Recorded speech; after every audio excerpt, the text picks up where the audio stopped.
Hello, my friends, and welcome back. Thank you very much for being with me again today. The Hungarians are tough people, and they didn't lose their stock. I met Hungarians, a lot of them. I fought Hungarians in competitions. I read about Hungary's history, and I'm pretty knowledgeable about their culture and history. Why? Not only because I'm from Romania, and Romania and Hungary have a lot of history that intertwines. Anyway, what happened? Hungary is tough with the European Union, with the guys from Brussels. This is the way Brussels works. They want you as a country, as a people, as a nation, to change certain things, even cultural things, taboos for your culture, for your nation. And they say these are reforms. In order for the country, if the country agrees to those reforms or changes coming from Brussels, Brussels will give them like a little sugar, money. If they don't, they say, we're not going to give you the sugar. We're going to give the sugar to whatever other country, nation agrees with our garbage. So that's the way. You want money? You're going to do this, you're going to do this, you're going to do this. We don't want our money, the bankers' money, and the European Union fund, from the European fund or whatever they have it. You're not going to receive it. So do what I tell you, and I'm going to pay you. This is like a whore, like a lady of the night. I pay you, you do that. She can say, well, I don't want to be paid. Okay, then. I don't want to, then I'm not gonna pay you. So this is the relationship in the European Union, which sounds like Soviet Union or something. So what happened? The Ukrainians want obviously some money from the European Union. The problem is, if the European Union wants to use certain funds from the European Union funds, it's called, then all the countries have to agree with that or to that. One country can veto the decision. But if countries individually from the European Union decide to provide Ukraine with money, they can do it on their own. But from the European Union fund, they cannot give money to Ukraine unless all the countries, member states of the European Union agree. They will change that because that gives power to small countries versus the big countries and important countries. So what happened? Here it is. This is an article from Ukrainska Pravda from Monday the 13th November 2023. Hungary's foreign minister confirms blocking of 500 million euros from the European Union fund which helps Ukraine with weapons. Now, between you and I, this is $500 million. That's nowadays, compared with how much money Ukraine receives, that's peanuts money. $500 million, it's peanuts money compared with the hundreds of billions that were pumped into Ukraine in the past, 2 years or so? Now, Peter Szijjártó, which I like very much, he is a foreign minister of Hungary, is smart and very courageous. So let's see, this is the gentleman right here. I watched him on I don't know if you consider about 20 interviews many, then yes, many interviews with Weasel Western so-called reporters and interviewers. Peter Szijjártó, Hungary's Minister of Foreign Affairs, has confirmed that Budapest will continue to block the allocation of a tranche of 500 million euros from the European Peace Fund. This is pathetic. The funds of which go to finance military aid to Ukraine. So this is a peace fund, but funds weapons to kill people. This is like George Orwell's 1984 dystopian novel, whatever that was. Peace is war and war is peace. Ministry of Truth and all that. You look at it however you want, but it's pathetic.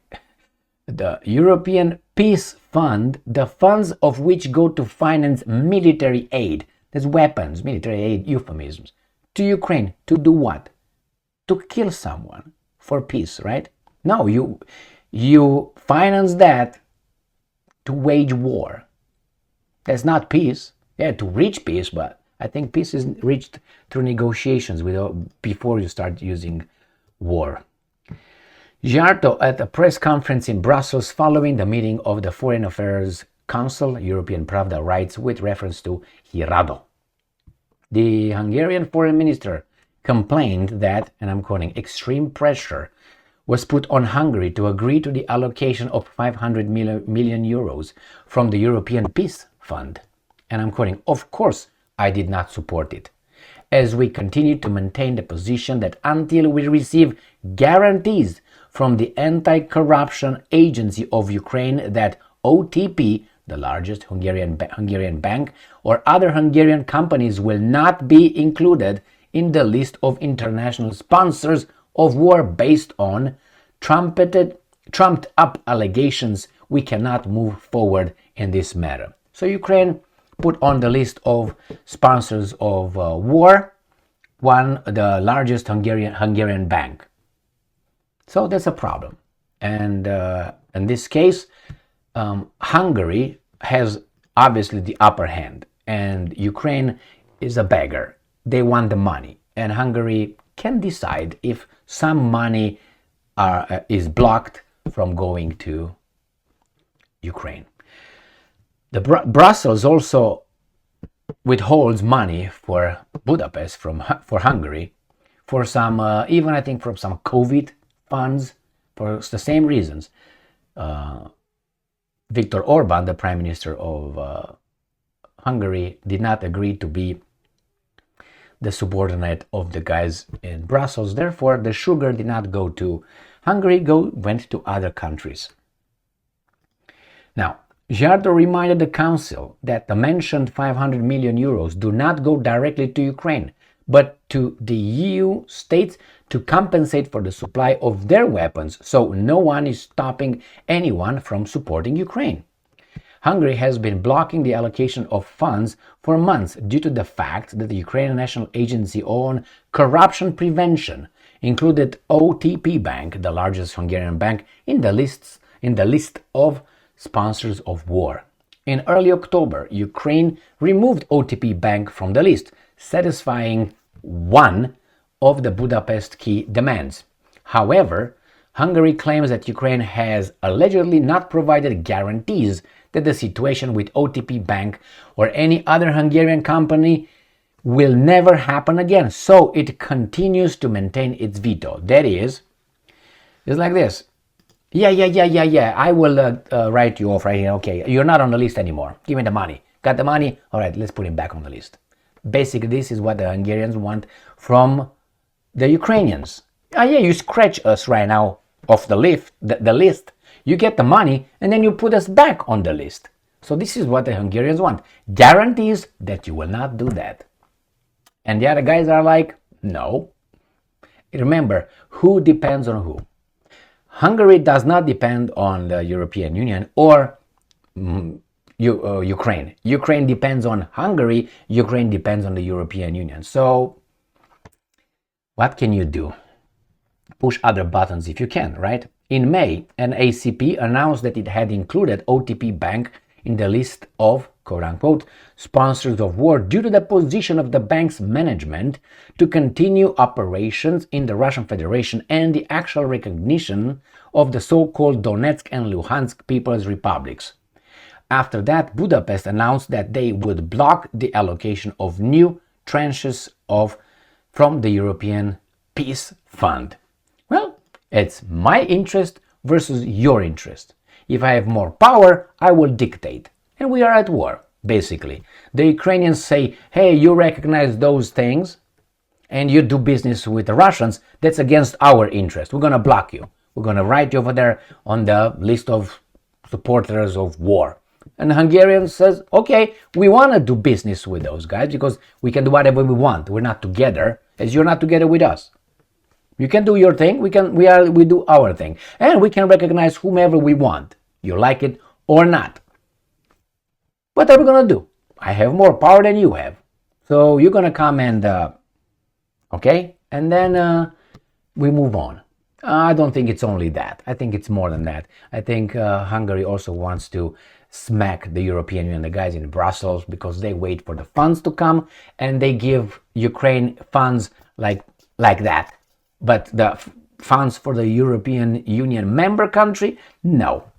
Why? Because they don't want to implement garbage coming from those guys. So, better to die poor, but die with principles, than die rich and a garbage of human being. Or, some people like to be well-fed, but they are in a prison cell.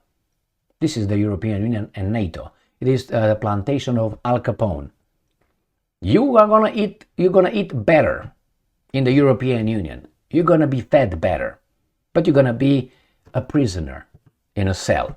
Whereas you can choose to be outside of the European Union. You will not have you're not gonna eat that well. That's the whole eat. You're not gonna eat that well, but at least you would be independent. Yes, these guys are gonna threaten you all the time because they want you in the cell, but you don't want to go in the crazy house. Thank you very much for being with me again today. Stay strong, stay smart, look for the truth, and be just.